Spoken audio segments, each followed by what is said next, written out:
thing we have to understand is that the system cannot afford for everyone to be financially literate. Welcome back to my channel. Let's get into it. Do you remember your New Year resolution? You had a resolution to not be so impulsive with your money this year. You even downloaded the app that would help you track and manage your expenses. You said, I'm going to save a lot of money this month. I'm going to save a lot of money this year. I'm only buying things that are very necessary and important to me. And you were doing so well for like the first 2 weeks to 1 month. And then you are on your phone scrolling on social media. And suddenly you stopped because you found something that feels like you must have it. Immediately you begin to imagine how it's going to look on you, how you're going to feel when you have this thing. And all of a sudden you come up with ways on how you're going to squeeze money to make money available for you to get this thing. In less than 1 minute, you have made a decision to purchase this thing. You kind of feel a sudden desperation to have. You have lived your entire life without. All of a sudden, it feels like this is your oxygen. You must have it. You have to have it. Fashion trend to new home decor trend to travel to lifestyle, and the 1 million aesthetics that is being introduced every other week. At this point, we can't even keep up. Some of us are too emotional, too easily manipulated, brainwashed, easily deceived, and it's keeping us in distress, keeping us in debt, and keeping us broke. You know, I always wonder to myself, how put in 40 to 60 hours a week working to make money, only for us to receive, to get the money and then hand money over to somebody else in exchange for stuff. Have you noticed that we really do have an overconsumption problems? From perfume overconsumption to self-care cult, to aesthetic girl trend, to haul culture, to holiday decor, pantry organizations, drawer organizations, eat girl, new money versus old money trend. I mean, the list goes on. At this point, we can't even keep up because the trends are changing every 2 weeks. By the time you try to get into one, it's already over. Another one is already loading. And you just keep spending and spending and spending and trying to be aesthetic, trying to be on trend. What are we doing at this point? Looks like we have lost total control of our conscious behavior. Our emotions have been hijacked, and we have traded our individuality with the desire to not miss out and the desire to fit in and to belong to a specific group or to follow a trend. We dress the same, we act the same, we have the same things. No individuality anymore. Marketers have done an incredible job of making us believe that buying and owning things is part of our identity. If you don't have a trending product, you should consider yourself to be inferior. Sometimes people get bullied for not having specific things. We were supposed to showcase our individuality. Have you noticed that when the ads come up, they don't say, this could make your life easy? It's always a must-have. You need this, you need that. I know I can't tell you how you should spend your money. It is your money, and you should spend it however you want.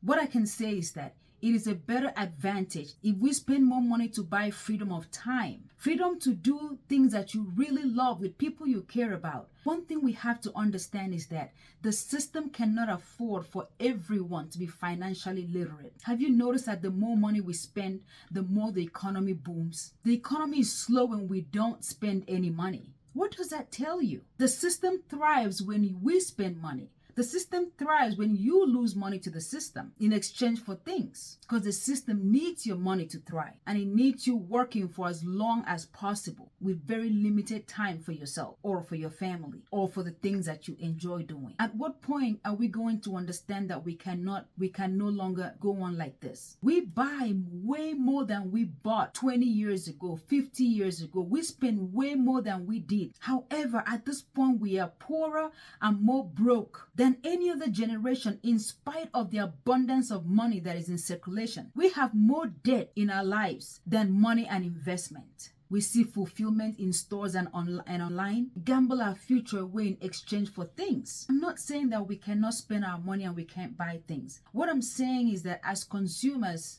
we need to be more mindful of our spending habits. Personally, before I buy something that is not very necessary, I ask a couple questions. If I buy this thing, who does it really benefit? Is it the influencer? Is it the corporation? Or is it me? Who stands to really benefit from what I'm about to purchase? How much value will this thing add to my life? Will it help me to create more wealth? If the answer gives me real benefit, then I go ahead and I make that purchase. If the answer doesn't give me good benefit, then I don't spend that money, because the influencer is the one benefiting from that, and the corporation, the producer, benefits from it. Ads sell us a false image of happiness. They say something like, you have one life. Do what makes you happy. You don't know when it's going to end. Do what makes you happy now. Imagine if you lived in the now all the time and you only did things that made you happy. Where exactly do you think you would be? Think about all the sacrifices and inconvenience you had to go through to have all the good things in your life. Was that process a happy one all through? Why then would we allow someone to sell us unrealistic image of happiness?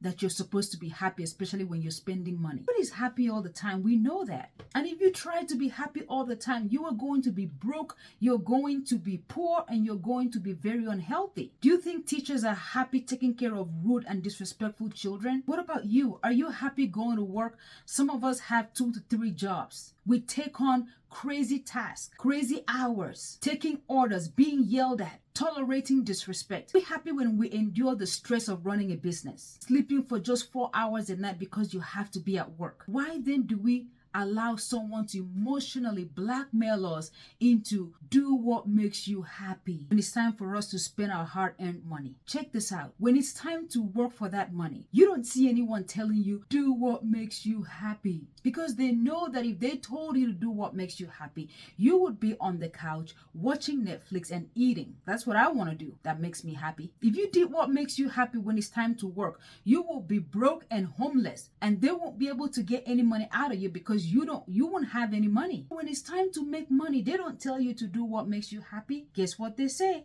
They tell you hustle hard, go hard. They kind of brainwash you and manipulate you to work non-stop because they need you to make the money so they can take all of it. And as soon as you receive that money, they show up telling you, do what makes you happy, so that you can say, oh, shopping makes me happy. Buying whatever I want makes me happy. And then you hand over your hard-earned money that you work 40, 60 hours over to somebody else. They capitalize on our need to people please and our desire to belong to a group, to follow a trend, belong, to fit into a mold. And they bring out all kinds of trends and all kinds of things. If we all did what makes us happy, nobody would go to work. You wouldn't go to school. You wouldn't exercise. You would not eat right. You wouldn't wake up early. You would not even have children because it's hard to raise them. You wouldn't run a business. You wouldn't do anything tangible in your life, because we all know that things that produce great results are hard and comes with some level of suffering. It's time for us to stop feeding the machine. Time for us to start looking out for ourselves and start paying for our freedom. Freedom of time to do whatever you want.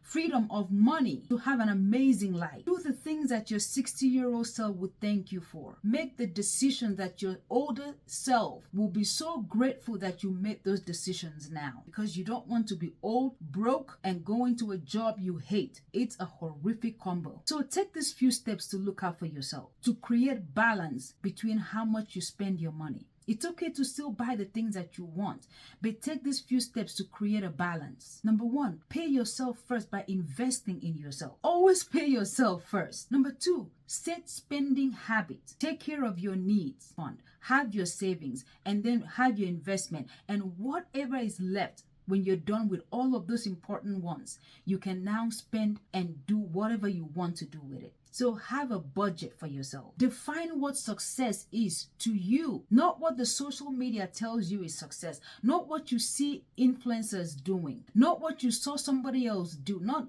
the life you see someone else live. What is success to you? Define that and start building that for yourself. You already know that out of sight is out of mind. Anything that influences you into spending money, especially if you don't have the discipline to say no, get that influence out of your life. Remember to pay yourself first every time you receive money before you give the rest to corporations. If this was helpful to you, please share it with everyone that you know. And I really appreciate if you like and subscribe to my channel. Thank you so much for watching. See you in the next video.